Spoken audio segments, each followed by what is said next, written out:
অর্জন করেছে এবং জনগণকে ভোট প্রদানেও নিরুৎসাহিত করেছে। যে কোনো গণতান্ত্রিক দেশে ব্যবস্থায় এই ধরনের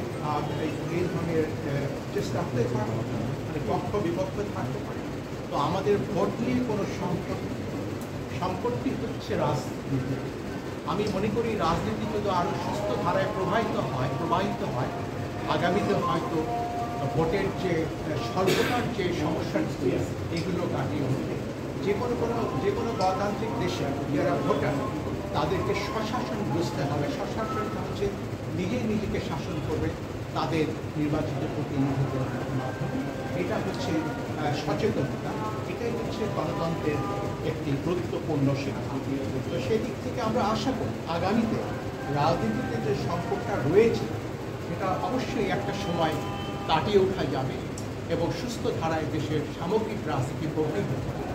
ভোটাররা উৎসাহিত হবে, ভোট আরও উৎসাহব্যঞ্জক পরিবেশে ভোটাররা ভোট কেন্দ্রে আসবে। আপনারা দায়িত্ব নেওয়ার পর থেকে সাংবাদিকদের দায়িত্ব পালন করে নানা ধরনের এমবার্গো নতুন করে আপনারা বাড়িয়েছেন, কিন্তু যতটুকু বাড়িয়েছেন ততটুকু মাঠ পর্যায়ে সাংবাদিকের দায়িত্ব পালন করতে পারে না। এবং আজকে আমাদের অনেক সহকর্মী যারা নির্বাচন কমিশনের নিয়মিত আসে, তারা অনেক সহকর্মী অভিযোগ করেছে তারা কেন্দ্রে ঢুকতে পারে না, লাভ দিতে পারে নাই, নানা ধরনের প্রতিবন্ধকতা সৃষ্টি করা হয়েছে। এই বিষয়ে আপনাদের সুস্পষ্ট আসলে অবস্থানটা কি গণমাধ্যম? এই তথ্য আমাদের কাছে নাই। আমরা সুস্পষ্টভাবে লিখিতভাবে কোন কেন্দ্রে কি পুলিশ বাধা দিয়েছে না ডিসিশনের বাধা দিয়েছে। মুন্সিগঞ্জে আজকে লড়াইয়ে বাধা দিয়েছে। বাংলাদেশ একটা বিস্তৃত জমি, আপনাদেরকে বলেছি কতটি কেন্দ্রে ভোট হচ্ছে, কতটি কক্ষে ভোট হচ্ছে, কোথাও এই ধরনের ঘটনা ঘটতে পারে। আমরা সবসময়, আমি ব্যক্তিগতভাবে আমার সব লোকেরা আমরা স্বচ্ছতায় বিশ্বাস করি, ভিজিবিলিটিতে বিশ্বাস করি। আপনারা যতদূর যে কোনো তথ্য যেটা জনগণের কাছে উপস্থাপন করার মতো সাহস করে সেই তথ্যগুলো সংগ্রহ করবেন। আমাদের সাপোর্ট আপনাদের প্রতি থাকবে। যদি এই তথ্যগুলো সঠিক হয়ে থাকে আমরা আমাদের পর থেকে দেখব, আমরা আপনাদের খুলনা এবং বরিশাল একজন সাংবাদিককে বাধা দেওয়া হয়নি, তারা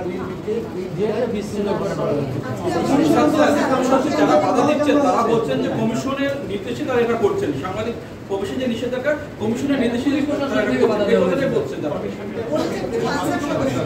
আমি বলি মুন্সিগঞ্জেরটা তো মুন্সিগঞ্জেরটা আপনার তানিয়াকে বাধা দেওয়া হয়েছিল, সাথে সাথে এটা ইনফরমেশন আসার সাথে ডিসি সাহেবের সাথে কথা বলছি এবং সাথে সাথে তানিয়াকে ঢুকতে দেওয়া হয়েছে।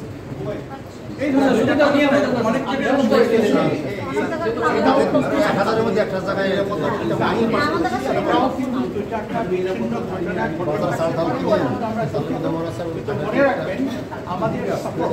আপনাদের মিডিয়ার আমরা আপনাদের নিরাপত্তার জন্য আইনও বিধান করেছি।